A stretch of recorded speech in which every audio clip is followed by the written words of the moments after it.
పేదవాడు. యేసుక్రీస్తుని ఎవరైతే కలిగి ఉండరో వాడు అసలైన పేదవాడు. ఆమేన్. దేవుని స్తోత్రం. నువ్వు యేసుక్రీస్తుని సొంత రక్షకుడుగా నువ్వు అంగీకరించావా, నీవు ధనవంతుడవే. ఆమేన్.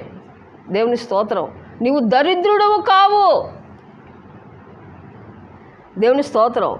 చూడండి, బీదలైన మీరు ధన్యులు, దేవుని రాజ్యము మీది.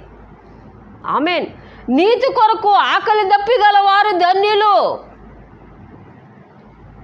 మీరు తృప్తిపరచబడుదురని లేఖనం చెప్తుంది. దేవుని స్తోత్రం. కాబట్టి ఎవరు పేదవారు అంటే నిజంగా క్రీస్తుని ఎరగని వారే పేదవారు. క్రీస్తుని ఎవరైతే తెలుసుకుంటారో వాడు అసలైనటువంటి ధనవంతుడు.